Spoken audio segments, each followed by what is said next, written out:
Three, two, one. Hello, everybody, and welcome along to another Mindful Leadership podcast. Today we have my co-host Natasha Rocha. Hello, Natasha. Hello. And our special guest Aura, who's joined us this week, and we're really excited to learn all about Aura's journey. So welcome. Thank you so much for having me, and hello to both of you. Thank Hello. you. Oh, I'm so excited for you to share your knowledge and wisdom, but I'm quickly going to read your bio and then I'll let you elaborate and tell us a little bit more about your journey. So you're all about helping people around the world to reclaim their sovereignty, and that is your biggest joy. And you were born with active sensory perception, and since childhood, you've been aware of our multidimensional aspect and practiced energy work in various ways throughout your life. And your NDE from March 2008 provided you with an even deeper understanding of our essence and life itself. It amplified your passion for psychology, philosophy, Buddhism, hypnotherapy, Dolores Cannon's work, and it drove you to practice quantum healing and energy alchemy. And that sounds like what an incredible journey you've been on as well. And I love that you've had it ever since you were little and you embraced it and you didn't shut it down like most of us do. But yeah, tell us a little bit more about that journey. Well, yeah, I also have this fear of calling myself a psychic medium because it's so loaded. Like there's so much mistrust around that word and so much skepticism. And so I find it easier to just say having an active extrasensory perception, which again, we all do if we allow ourselves to tap into it, get out of the mind and into the body and into the heart. And since I was little, I could see what people call ghosts, but I could see them in a way that I didn't see through them. I saw them exactly as I see you, normal people. So sometimes the way to distinguish was either they would just disappear from in front of my eyes, or they would appear in front of my eyes, or they wouldn't say anything. They would just stare. And then I know, okay, that's not a person. That's a different type of being, a different kind of essence, not a living, well, incarnated essence person. And I would see shadows. I would see what people probably would call demons, but I was never scared of them as a child until I started seeing horror movies. And that's when the fear kicked in and all of this and the programming and everything. So I started getting really scared. I was hearing voices. And when I was 16, I remember I was having conversations with people that were in their 40s about opening portals and like this type of stuff, which I never read anywhere. I was not allowed around the computer. I grew up in the Eastern Bloc in Romania. The first year of my life, communism was still around. My dad was, in the military, fighting the Russians and through the revolution and all that. And so I grew up I had a very strict upbringing.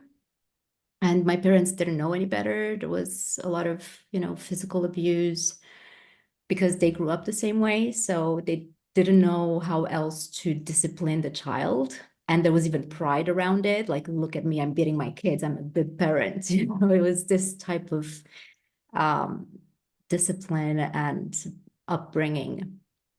And that put a lot of fear into me. So that's how I started shut down. And that's how I started like, okay, I'm not a good daughter. I'm destroying my parents. I'm destroying everybody that I love is suffering because of me. So when I was 7 years old, I have a very vivid memory of, getting disciplined. And I was feeling sorry for my mom. The only thought that went through my head was, poor mom, look what I'm doing to her. And that was just, the simple things, like simple stuff. I would come home with a present that someone gave me, like a hair clamp or something like that. And that would get me into trouble. Or because it's not mine, I have to give it back. Why do I have it? All this type of things. So I grew up with a very limited mentality, and a mentality of coming from communism, and my grandparents, so my mom's parents, were working for the politics, the political people, and they were questioned all the time. They had to take lying detector, like tests with a lying detector, and they could not trust their neighbors. They could not trust family members. Some of my family members did jail just because they were associated to some politicians, or they knew a politician. Like, it was insane. It was absolutely insane. So that I grew up with a lack of trust in humanity. I was always told people are out to get you. You cannot trust anybody outside of your family. Everybody is evil. And so I learned that I'm not safe in my family because that's where I get abused and beaten. And outside of my family, everybody wants to kill me. So it was this mentality that I grew up with, and a total fear for humans, humanity, uh, what people are and do. And at the same time, viewing myself as a human being. And just because I had those characteristics as well and was in the same body, I wanted to die. And also because I was a burden to my family. So since the age of 13, that was my first suicide attempt. And since then, I don't have enough fingers to count them. It was just, I went down a hole, I guess. And I ended up in psychiatry. And of course, when I tell people then that I see spirits and hear voices, and that made it even worse. And so by the age of 25, anyway, it was November 2011. I woke up one day and I said, I'm done.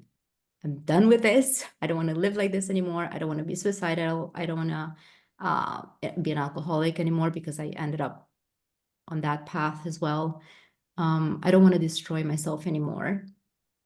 And I said, I need to learn to love myself. I need to get my stuff together, because the one dream that I've had my entire life since childhood is that I wanted humanity to know how amazing they are, and that they're limitless, and that they are the mind, if you use it in the right way, is such a creative source of such an insane catalyst, powerful of creation. And it's something that I've known my entire life, but having been indoctrinated with all of this fear, it just got pushed down. So yeah, around November 2011, I started letting that sprout up again, and my entire life changed. It was insane how from one day, my entire perception, the people around me, everything changed. Everything changed just with that switch of perception.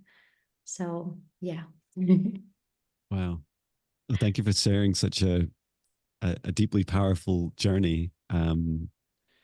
It's it's a lot to hear, and I can only imagine it was a huge amount to experience. And thank you for being so transparent in your journey. Like, it's so important, right? Like, whenever we hide these parts of our past, it never empowers anyone, or in fact, if anything, it encourages others to hide theirs. And yeah, just holding space for, what's been a really tough journey, where you've come into this life and you're thinking, this isn't for me, and that it's been multiple times you've been thinking, how can I make this work? And so through all this trauma, and perhaps despite what you were saying to others, were you still experiencing your psychic abilities, your extra sensory abilities all the way through? Yes, they were always there. And it was kind of cool because sometimes I could talk to my mom about it. And my dad, he was writing about extraterrestrials. So since 95, he's been writing his book called The Terra Program. And it's all about different programs of humankind that existed and have been obliterated in order to create a new program. And his last book now, which he is still promoting in Romania, is all about this program that is ending right now. The problem with my dad, and this is what I talked to my mom with yesterday, is that he sees the ending of it all. He doesn't see past the old paradigm. He doesn't see the new paradigm. And I was telling my mom about the new paradigm yesterday, and which is something that I never did. And every time I try to open up to my dad about it, he tells me that he completely cancels it out. Like, you're imagining things, you're delusional, we are all dying now. So, but I grew up with this since I was 7 years old. I always knew the world is a graveyard. Humans are cattle for ETs that cannot reproduce, and we are just being used. Our DNA and our soul imprint is being used for them to be able to reproduce themselves. So this is the mentality that I grew up with, and the fear that I had for. We've had UFOs in my backyard. I was with my mom. We were both seeing it a few meters from our home, and yelling after my dad. I was yelling, "Dad, Dad, Dad," and my mom was yelling, "Get the camera, get the camera, get the camera." I've also had seen UFOs with my husband. I woke up at 3 at night, and I was just staring. It was right there in front of my window, 3 of them. And I wake him up. I'm like, "Do you see what I see? Do you see what I see?" And he's looking, he's like, "Yeah, 3 UFOs." And then he just puts the blanket over himself, covers himself, and goes back to sleep. And then I talked to them. I think I might have told you about this experience, John, but I'm not sure. That I talked to them, and that I got invited on the ship, and the ship was white and with infinite edges. I think it was like what you saw in the session. It was very similar to what you have seen in the session. It was really cool. And I got to speak to them, and they were telling us, "We're watching you, and we're making sure that nothing bad is happening to you." And like, they were guardians, and they were having a meeting about planet Earth and the things that were going on. And so I've had this throughout my entire life, and I've always, seen spirits. And even when I had trouble, I tried going to shamans and to oracles and to mediums. And when I had like evil spirits, or I would feel a darker energy that I couldn't get rid of, and they would tell me to exercise and do these type of things, elimination, and I don't know what. But in the end, I was like, no, it didn't work, of course. And I said, also, it makes no sense. Like, why would I fight evil with evil, with fight war with war? It's not working. So then I said, you know what? What's up? Want to talk? I'm here. Let me listen to you. Let's talk this out. I'm here to help. And I would always say that it's no use for anyone to be attached. So if you're attached to me, you're not free. And if I'm attached to you, like, none of us is free. So in order for you to achieve your freedom and your full power, you need to be in your full essence by yourself as an individual, whole and unattached by anyone. And this is how I usually help them regain their power, and thus become unconditional love, and have the light of the universe always guide them in whatever it is they need to achieve, do, and so on, as a soul, as a spirit. So yeah, I feel like I'm going in 1,000 directions. I'm sorry.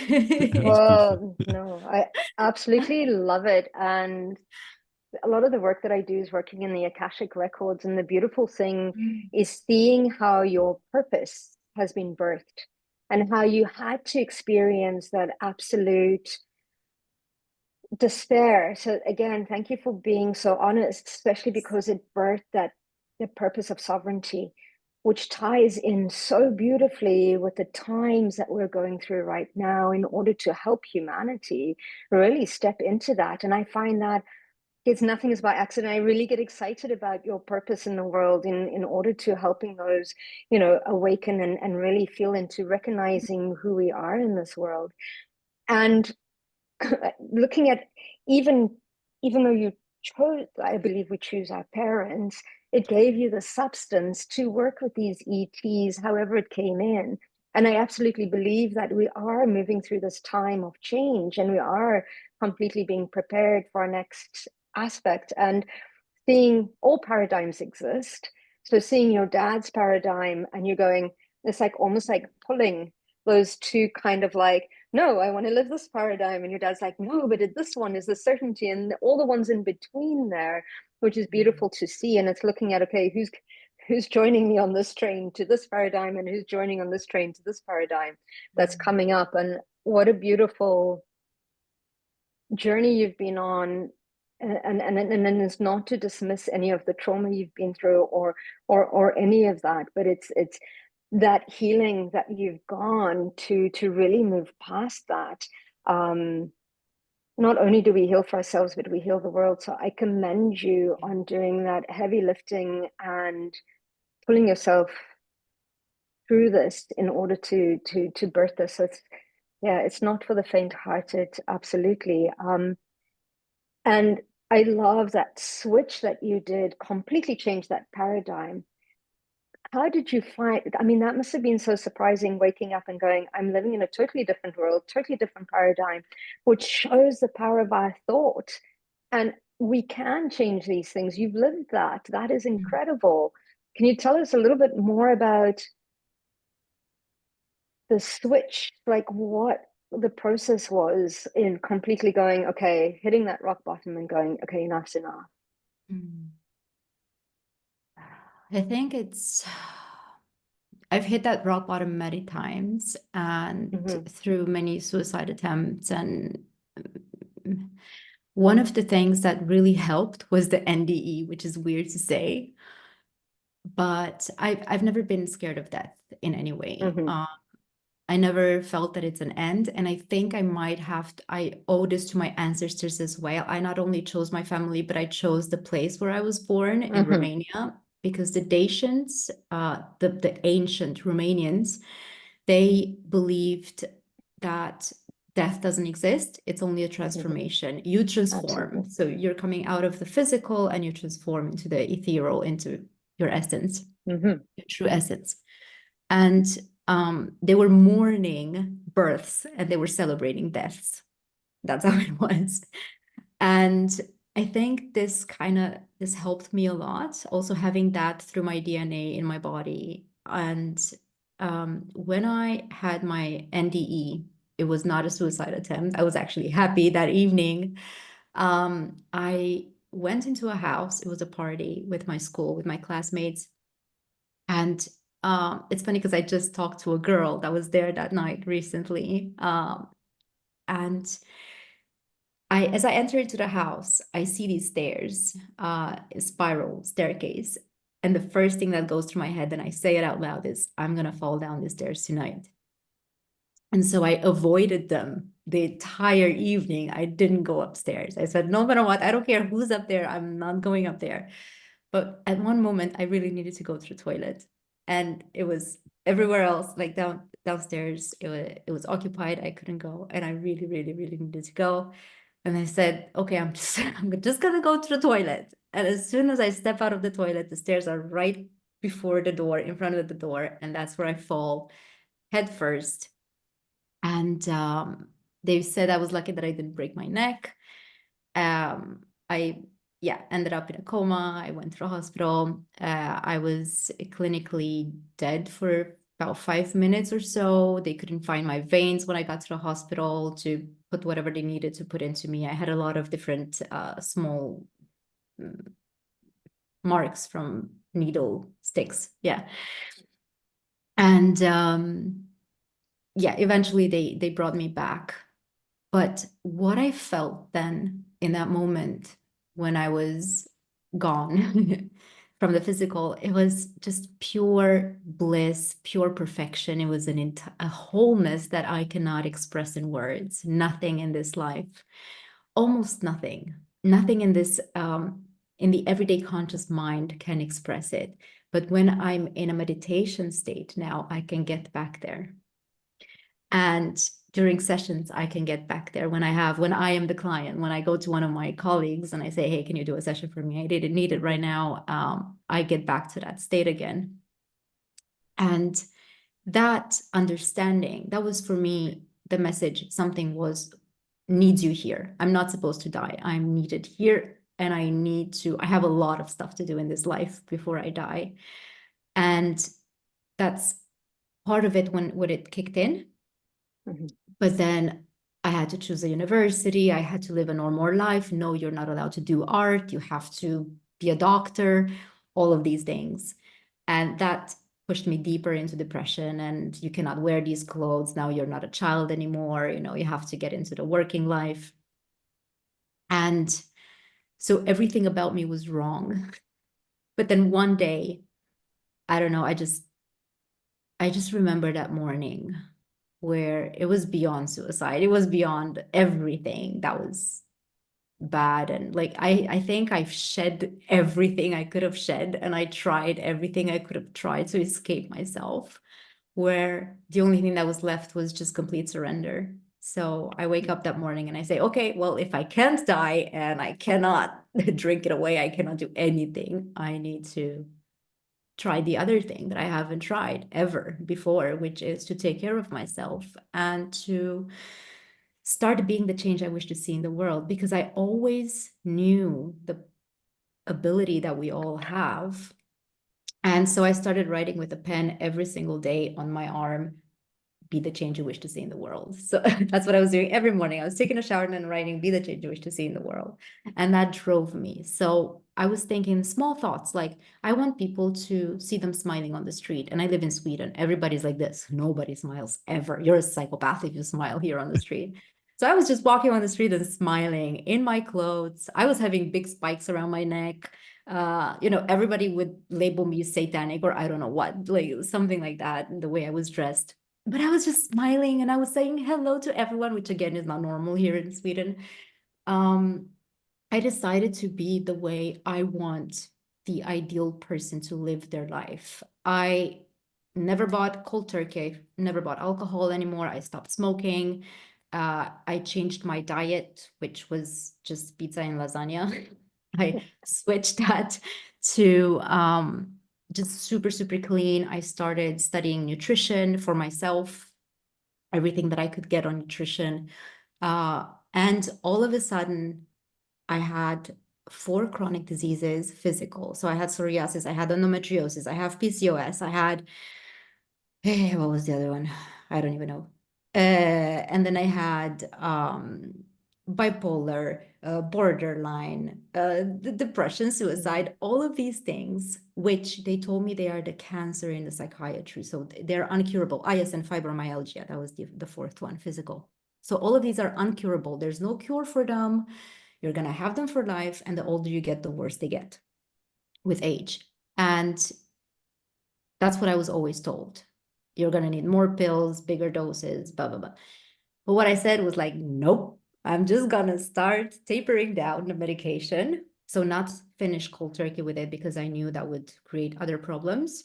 I started reading on everything, tapering down medication while taking care of myself, while starting to exercise every day. And I love dancing, something I never did anymore. So I just started dancing at 9 p.m., 8:30 actually. At 9 I was going to sleep. So at 8:30 I would put music on in my apartment. I would dance alone. I didn't have any friends at all. Nobody. I never spoke to anyone. I was alone in a city where I didn't know anyone, and I was doing my thesis to finish my first university. So I was, and I did all of this for myself. And all of a sudden, people on the street started smiling. All of a sudden, I was getting internships. All of a sudden, my entire life changed. Like the stuff, life, the universe was against me. And then all of a sudden, it was there open for me for the grabs. And that was a huge shock for me, something that I never thought about.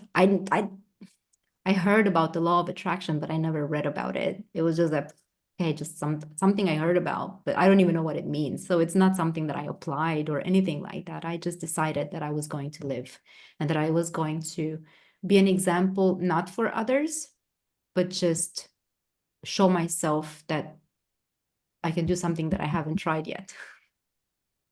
Wow. Oh, thank you. And I love beat you said, was it be the change you wish to see you wish to see in the world? Yeah. I love that so much. And I want to plus one what you were saying earlier near the start. So you were saying talking about psychic abilities, and I'm psychic too. And it's really funny because it took me quite some time to come out of the psychic closet. Mm. And I first of all, I'm really in admiration of your journey where you've lived with these consciously, you've lived with these abilities, and yet you've had to experience like the whole roller coaster, to do like in and out of different dimensions and different realities, and still be able to hold it together and keep not just improving yourself but helping others. Um, for my experience, I when I went through my awakening in age 40, so in 2017, I'd shut myself down. When I think back, really, I'd shut myself down since about the age of 6. And I remember seeing shadows and ghosts, and they were very vivid for me, and they were scary. I didn't understand what they were, especially the dark shadows and the negative ones. And I would ask my parents, and they would laugh at me a bit. And eventually, they told me that, dark shadows that's not a ghost. Like, it's just your imagination. Like, it's not really there. And to me, it looked like as real as anything else. And so I decided that was just too scary and too much. And so I stopped that part of me. And it's fascinating to reflect on it that, it took me till the age of 40 to start to redevelop or reactivate those abilities. And the time in between, it's like part of my soul was missing, because I was like a truth seeker of, ghost hunting and UFOs. And it was so funny thinking back, because all that time I would invest so much energy hunting for these things outside of me.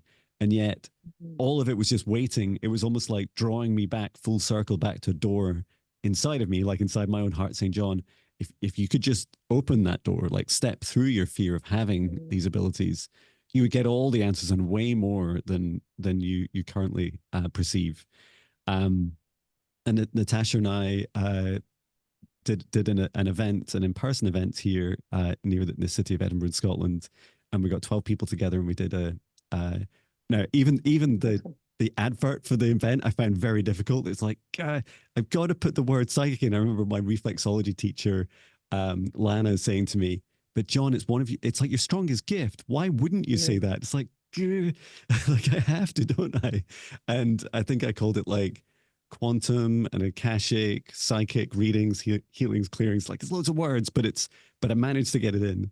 And then when we spent 2 hours with 12 people, and there was just these like repeating themes from everyone. Like, some of them had, similar experiences of ghosts and shadows, some experiences in their own meditation, some either they'd had sessions or experiences of past lives and being a witch, especially where we are in the Edinburgh Lothians area. There was a lot of witch persecutions that we're healing from.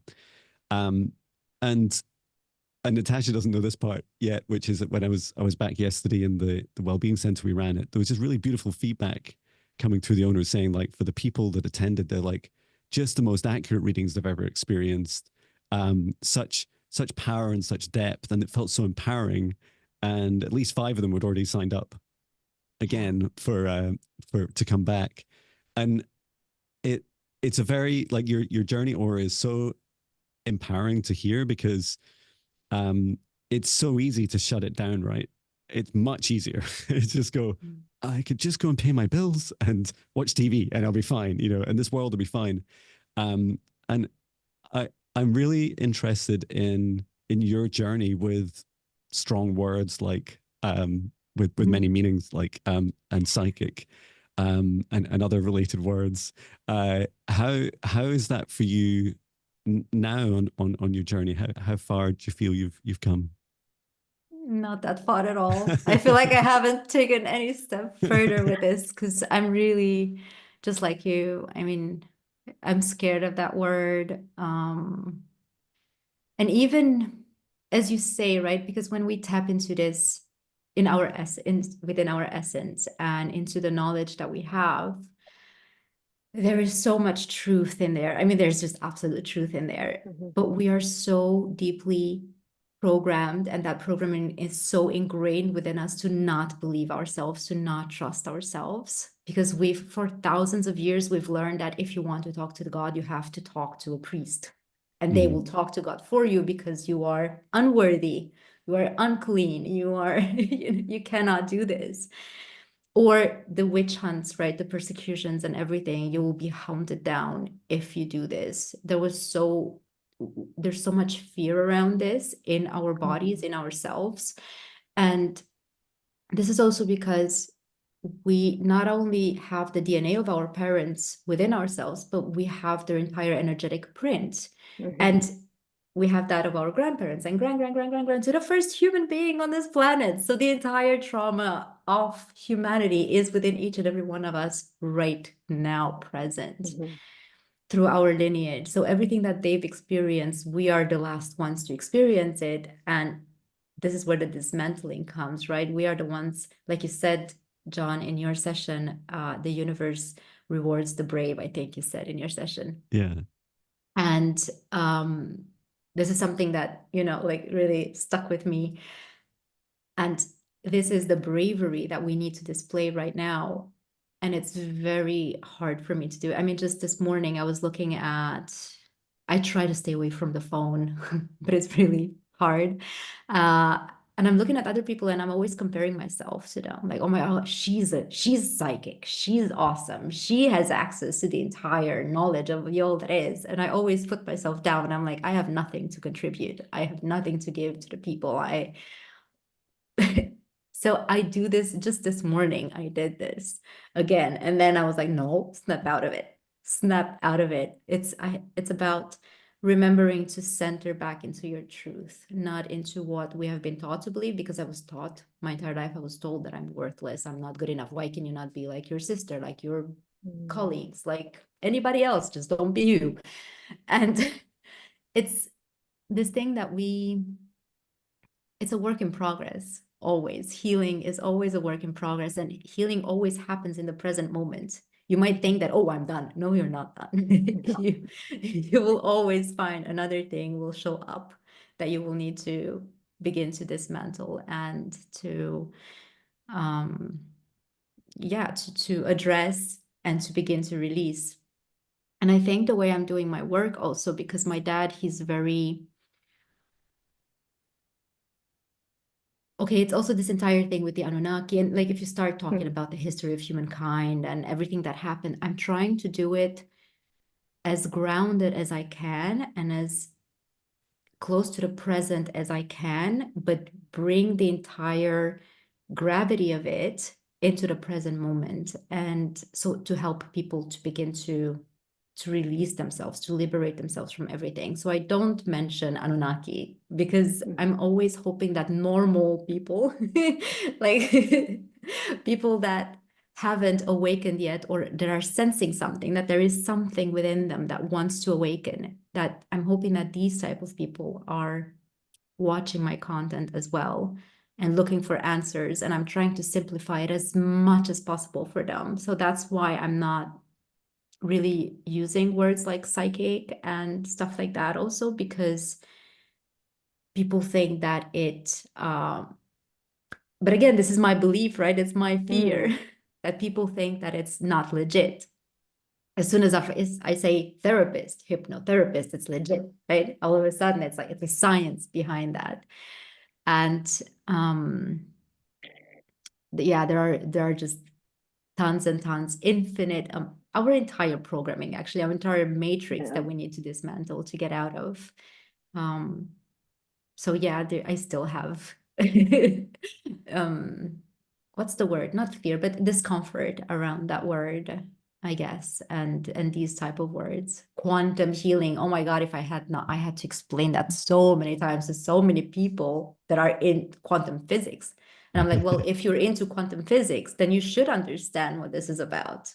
Because otherwise you're not into quantum physics. Like it's pure quantum entanglement and quantum mechanics. It's very easy to understand. So it's quite interesting with the term of psychic. At the beginning, when I started with this journey and kind of like really coming out and supporting other people, I mean, even as a teenager, I was always known amongst my friends, like, you're the psychic one, you need to come and help us with this. And I'd be like, oh my goodness, what have you guys gotten yourselves into, you know? But it was my close friends. I'd never talk about it at work. I mean, John would have never known. We worked together for a long time and I was totally into all of this. And sometimes my boss, who was a doctor at that, you know, who had studied in the medicine, he'd turn around and say, that's quite profound that you'd say that. And I was like, oh, am I dabbling too far into that psychic, you know, era? So there was when I started that, it's quite interesting because my fear has changed. in that sense of course, that prosecution, that conditioning that we've all been brought into. And with my family, it's like, you can't talk about this outside because of what people would say. But now that I'm totally comfortable, well, almost completely comfortable in that, my fear now is stepping into somebody else's expectation of what is psychic. Yes. So it's kind of like, even when I was doing like Reiki and craniosacral, there's that expected almost message that at the beginning would make me really, really nervous. And then I just go completely medical. It's just try to avoid that. And then the other times where you almost see something completely, like, for example, one time I was working with a gentleman who was a movie producer. And he came in because his whole like spine, he had done something. And it was quite interesting. The first couple of times that I worked with him, I didn't get a lot of information. But the last time that I worked with him, and probably why he's not been back, but the last 5 minutes, I just got the full-on download that I got to see how he downloads his movies, how he downloads the concepts that need to be shown. And because he was saying, sometimes I don't have the complete concept, but it's very organic and it just moves along quite quickly. And what would take 3 months to shoot, I now shoot it in a month and a half. And I'm like, this is how it works. This is how you're downloading the blueprint. And I was so excited because I could totally see it energetically happening. And I've always made a deal, like, what I see, I say, one of those things. And then there's that, you toy with that expectation or not expectation, or how is this information going to land? Anyway, I was like, if it's for me, it's not for me, then I'm going to share it. And that's what I did as well. So, and I started to learn that sometimes just planting the seeds and, they will find that information. But the opposite side of being called psychic now for me is that, how do I step into that where I can be 100% accurate? And then once I'm doing my thing and I'm into the records, all of that goes away and become neutral. But there's that expectation that is placed within myself to be in one way or another, kind of a thing, and giving that expectation that is there. And again, it's totally constructed by my own conditioning and my own thought processes. And going, no, wait a minute, there's all these psychics that I find I love their information. And now how could we're taught to measure ourselves up against that, right? Yes. So it's very, very interesting in working through that aspect of that journey. And going back to what you were saying, with regards to that religious aspect, I did a course, it was a Soul Path course in Canada, and I could take an extra module and become a reverend. And I could marry people, and I could do in certain provinces, and I would also be able to do funerals. And there was only 2 marriages that I did. For me, it was more the curiosity of what the contract is that happens behind, on a spiritual sense, when 2 people create that, or the contract's already there, but I wanted to see what would happen. But it was quite interesting because, first of all, the emails Reverend Natasha would give me a visceral. So I'm like, obviously there's something that needs to be cleared from the past. And the irony of it, because I was a reverend for one of the metaphysical groups, and I was like, the people that prosecuted me in my past lifetimes, or I allowed that, I'm now part of the, so I thought that is so fascinating in itself. But the one wedding that I did, because I was the reverend, they put me at a special table for the dinner. I was very honored that they invited me, but people's behavior changed because they thought I had that direct connection to God. And I was like, oh my goodness, that made me feel so uncomfortable. Yes. Because I was like, you all have a connection to God. And I'm not the purity that people are putting me on this pedestal. I've lived a life of many different things. And I was like, oh my goodness, to carry that frequency of reverend and not step into that and to be held in that way, I was like, oh my goodness. But it helped me to understand that. But it made, I'm not a reverend anymore. I haven't renewed my license. I got out of what I needed out of that experience. It's not a fear, but it now activated that aspect of like, no, you have the direct connection within you. And I completely see that sovereignty of like, you showing people that they are powerful. They don't need to connect outside of themselves. It's all within us. And I think that's absolutely beautiful. So how do you help people in kind of like going, hey, it's you that has the connection. It's you that is that direct connection to all that is. Exactly. This is also something that I had in the back of my mind. It just didn't come out of my mouth, what you said now, because when it comes to this with psychic medium, just like you say with the reverend, right? People see you differently all of a sudden. Because this one person approached me and she said, hey, I have some problems. Do you know any mediums I could talk to? And I said, well, I'm also a medium. I just don't say that I am. Yeah. And she said, oh, do a reading for me. And I said, no, my job is to empower you for you to realize that you can do a reading for yourself. This is the entire foundation of my job. So that's why I don't say psychic medium, because every time I would have that in my description anywhere on social media, people would come ask me for readings. And I always say that goes completely against what my job is here on this planet and my mission right now. It's not to do readings for you. It's to help you realize that you can access the entirety of the all that is through your own heart space, through your own body, through your own cells. You have that information within you. You are made up of that and nothing else. There's and the way that I do my best to communicate this to people is, I guess, through my YouTube channel and my social media, always reminding people that they are magnificent. And I was just thinking this morning, I sound like a broken record because it's all I talk about, how awesome people are and how limitless they are and how it's so important to not put myself above others. And I think that this is also why I don't have clients, because I don't talk about how awesome I am and how, I mean, I'm just looking at so many people out there who sadly call themselves, I don't know, Arcturian goddess 444 or something like that. But they seem to be such, I mean, they present themselves as that. They present themselves as, I don't know who from, I don't know what high priestess or priest. They talk in a language that is not even of this earth. When you speak to them, I feel like I need a dictionary and I need 5 brains to understand what they're saying. But then you see that they're just charlatans cheating people. And it breaks my heart. It's very, very heartbreaking. So, or people that put themselves above others. I've also had power struggle. I don't even know how to call them. Like some people approach me just to see my power, how powerful I am, if I can, if I'm a matching opponent to them, to like to, and I'm like, dude, no, just go do something else. That's not what you need to do right now. This is not how this works.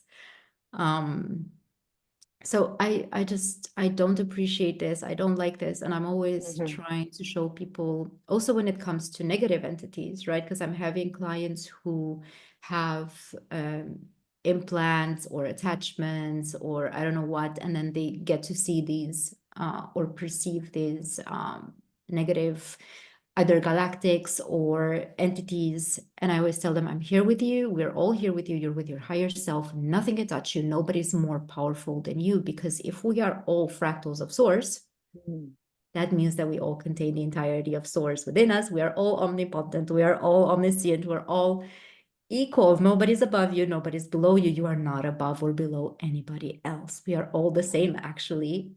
And at the same time, we're all unique experiences of and expressions of Source, but none more powerful than others. So that's why, for instance, I told someone recently that I saw Alpha Draconian in my living room, and she was like, "Oh, didn't you get scared?" No, like, okay, you're there, so what? And then he disappeared. It's like, okay, bye, have a great one. Just telling me you're here. You do whatever you do. I'm not interested. Like I'm minding my business, you mind your business, whatever you're doing. We kind of just saw each other there, and that's it. It doesn't have to be, oh my God, I'm attacked, or, and I think a lot of these abductions and everything that's happening, it's we that put the fear into it, because the moment I stopped fearing aliens, aliens, ETs, and all these entities, I all of a sudden had a completely different relationship to them. It was like, okay, they're there. Hi, thank you for being here. Have a nice one. Or again, like I mind my business, you mind your own business. And if I don't want them to be there, I say, please go away. This is a planet of free will. My will is that you do your business somewhere else. Currently, I'm here, and when I'll go away from here, you can come here, but we are not interfering with each other. Like, even though we are interconnected at all times, but my consciousness needs space right now from whatever it is that you're doing, and you're not allowed to interfere with my energy right now. So yeah. I love that you go to such effort to empower others, because that's how we're going to change this world, right? This new world that you touched on will be a world of empowerment, of self-empowerment. And when you did it, and I forget the title, right? Was it a Beyond Quantum Healing session that you did for me? And it was about November last year. And so I was very, very secret at the time, even though everything else about me is so public. I'm posting every day on social media and songs and everything. I was like going through this transition where it's like, I need to leave my corporate job. I need to go and start the thing that I need to do. And that was the focus of the session with you. And I remember I would describe the sensation of your session was like you just held the space so beautifully. And I felt for the first time in a long time, just incredible clarity about my own abilities, my own past, present, and future. It felt very natural, like we're just chatting just now, but with an increased awareness and a really safe space around me. And I remember we visited like this future version of me, and it all seemed really smooth. It wasn't like this big kind of, although the decision I was making very big to leave my corporate job, the future version of me was saying, John, it's just another step in your journey. It's an important one for you to do, and at the right time for you. And then I saw how I was helping others and how I was doing it. And I remember we were also on a galactic federation ship, and it's like, wow, I'm teaching there. that's so cool. That's because some of the aspects of empowerment for ourselves are realizing that, I feel like we've introduced our audience to two things, psychic and aliens, right? In one episode, but even the term alien, divides us. And actually, can you imagine doing our work and only saying, but only souls from Earth? If you've ever been to another planet, or you go to another planet, no, you're not in the sessions. Like, that would be so weird. And it feels very natural now to when, whether I talk about my past lives or future lives in different planets, and the same with any other being. And I feel it's really empowering. I love how my work with you, or I just came away from the session feeling like I have a pretty clear vision now about where this is all going. And it's all about my empowerment. Like, I just need to settle into that belief and knowing. And so thank you for that. I remember saying to you recently, like, hey, everything you said came true. Like, I know I was you helped me ask myself, and I answered myself, and then I went through the actual journey, the bit in between. And yeah, I just want to both thank you for that, to acknowledge it, and also to congratulate you on your approach. Empowering others is so critical, because I think if the only work that I don't enjoy right now is when a client comes to me and says, I just have all these problems, fix them. And I'm like, I just don't feel like I'm the right person for you, because I'll teach you how to fix your own problems, but you'll have far fewer to fix if you just focus on your own empowerment. So yeah, thank you for that that beautiful reflection. I don't want to talk too much, because I know that we'll have a meditation soon, but I just wanted to thank you. What I want to say very quickly is, John, that it's all you're doing, because so many clients can have amazing sessions, but then they just walk away, don't do anything with them. So it doesn't matter how awesome or poor your session is, because I had a personal session where nothing happened. I didn't answer a single question. I just went home. Nothing happened. But 3 weeks later, my entire life changed. Or clients have amazing sessions like yours, but their life doesn't change because they don't apply anything of that knowledge within their everyday conscious living life. So it's all your credit, actually. Oh, it's absolutely beautiful. And I agree with we're needing to action our way forward, right? And like you say, becoming the change that we wish to see in the world, which is so important to live by that. And I think to drive our actions by that would be a great way to ask your question. You know, if we're a little bit kind of like confused in that sense of asking, you know, what would a person that I, you know, want to change the world to be like? How would they respond to the situation? Yes. Which is beautiful. Yeah. Before we jump into meditation, would you like to please share how people can find more information? Because I could speak to you all day. I have tons of questions still to ask you. How can people get a hold of you? How can people connect to you? What's the best way to see you? The best way to find me is either on my website, aurauniverse.com. It's Aura, my name, and then universe, YOU, because you are the universe.com. Or Aura Universe, aura.universe on Instagram. I'm not active on Facebook. Just everything I post on Facebook gets sent over to, on Instagram gets sent over to Facebook, but I don't exist on Facebook otherwise. So Instagram and YouTube, of course, Aura Universe, the same. Beautiful. Thank you. And I encourage you all to go and connect with Aura and perhaps even look at a life-changing session if that aligns and that calls to you. Shall we jump into doing just a quick meditation? Let's see what comes up. And it shouldn't be too long. Let's connect in. Let's close our eyes. Let's take a couple of deep breaths. Breathing in through our nose and out through our mouths.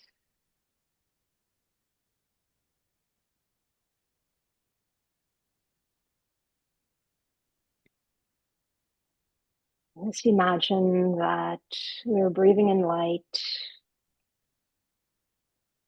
Allows us to ignite the light that already exists within us. And when we exhale, let's release the tension, the stress,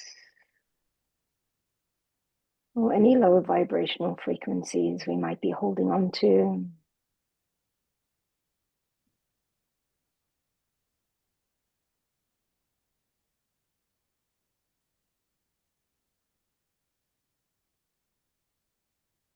And as we continue to exhale,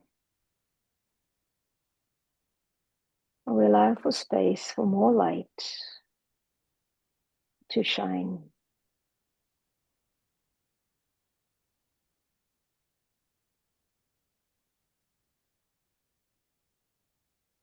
Allow this light to amplify. Allow it to flood your auric field.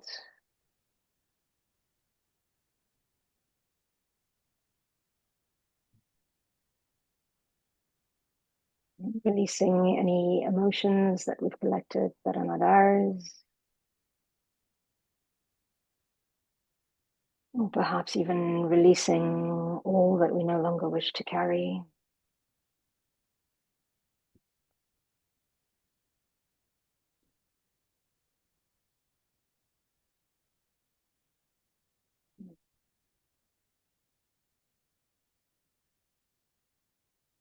And allowing all systems to work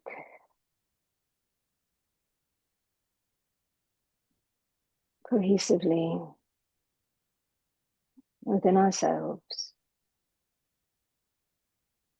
knowing that all these aspects of us are not separate,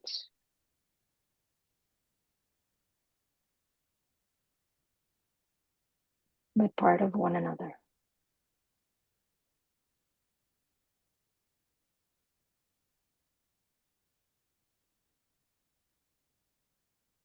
Now let's bring our focus to the soles of our feet,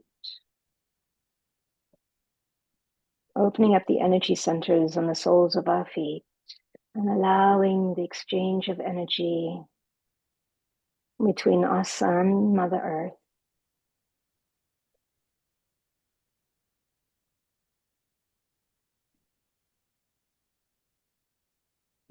Feeling down into the root systems of the trees.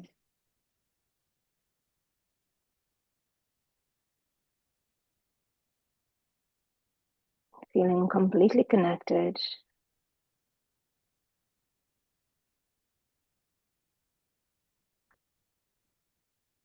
Allowing this crystalline energy of this life force energy that sustains this planet, allowing it to move through all aspects of us.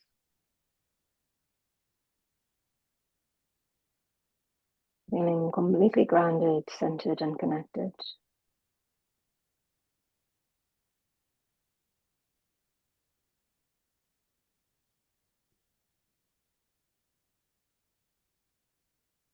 And now I'm going to invite you to visualize a golden light coming in from above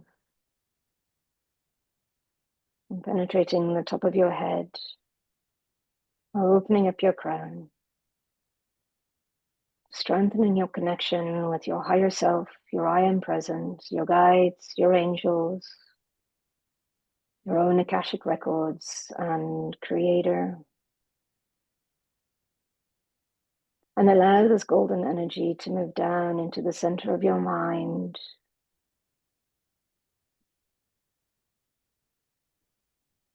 activating your seat of intuition, activating your psychic abilities that already exist within you. As it makes its way down your spine,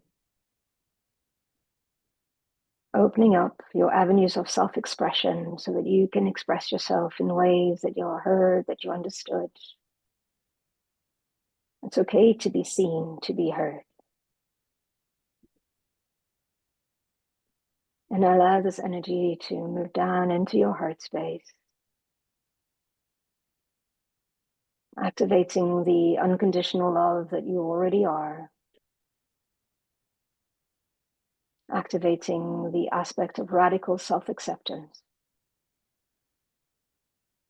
dissolving the barriers to completely accepting who we are, the divine beings that we already are. And allow this golden energy to continue to move down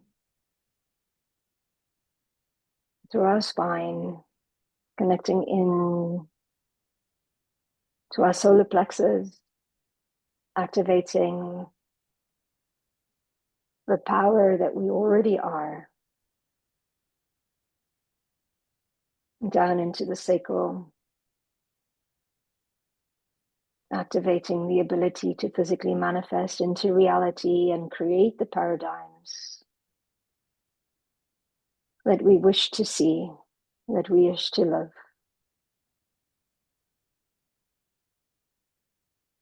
And down into our root, at the base of our spine, releasing all fear, dissolving any conditioning we no longer wish to carry. And allow this golden energy to move throughout your nervous system, representing the tree of life that exists within us. Allow this energy to move through, connecting to our ancestors, releasing the limitations that we carry, that we no longer wish to carry.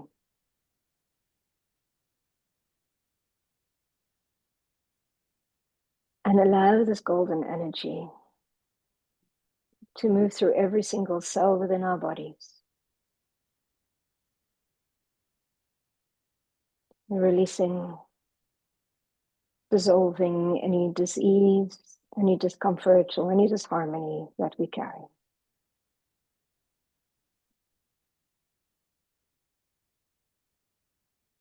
Feeling completely grounded, completely centered, completely connected to all things beyond time and space.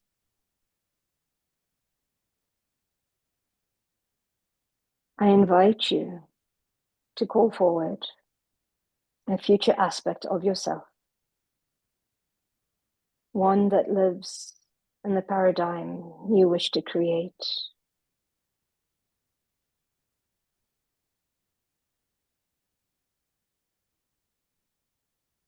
And as they move towards you, take this opportunity to ask them anything that would support you in making the shift to align yourself to this paradigm where you can be the change you wish to see in the world.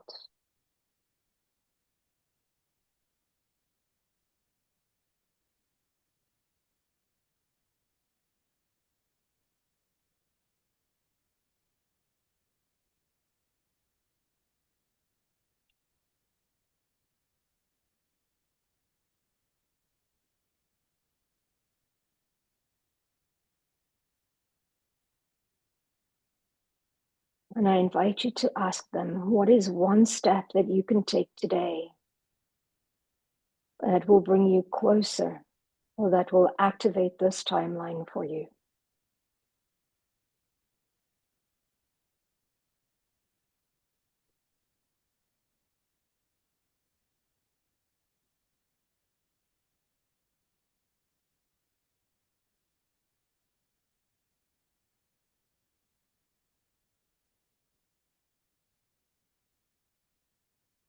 And let's thank this future version for showing up here today with the knowledge and wisdom that they've shared. Knowing that when we return to now, this time, this place, we have already shifted the paradigm, and that we are going to action. This one change, this shift, and align to the timeline of our highest potential. With gratitude, we thank this future version of ourselves for the support, the knowledge, and wisdom that they have shared with us today. Take a deep breath and exhale. And when you are ready, open your eyes. Write down that action. Make sure you do it today. Thank you. Thank you for inspiring that. Thank you so much. Thank you. It was beautiful. So beautiful. So powerful. I heard, I asked the future version of me, how do I get there? And they said, you're already the seed. You just need to release yourself from these patterns that you constrain yourself with. And I was like, what do I do? And said, look at your calendar today and then empower yourself in every single thing and feel what that feels like. I was like, I think I know exactly what to do next. Thank you. Beautiful. Beautiful. Wow. Well, thank you, Aura. Thank you, Natasha. Thank you. And or any final words for us before we close today? I just think bathe in your essence. This was my message. Just bathe in your essence. As much as you can, return back to the heart, return back to yourself, away from the phone. Just stay with yourself for a while. That's all that's needed. Thank you. You're doing such a beautiful job. Thank you. Thank you, Aura. Incredible. Brilliant. Well, we'll finish the session today. Thank you so much for coming along. And we'd love to have you back again or on your journey. It's been amazing. And please do keep in touch. And everyone, please do check out aurauniverse.com with the U spelt in universe. I love it. So we look forward to seeing everyone again soon. Thank you so much, everyone. And I'll stop the recording. Thank you. Thank you. Bye. Bye-bye.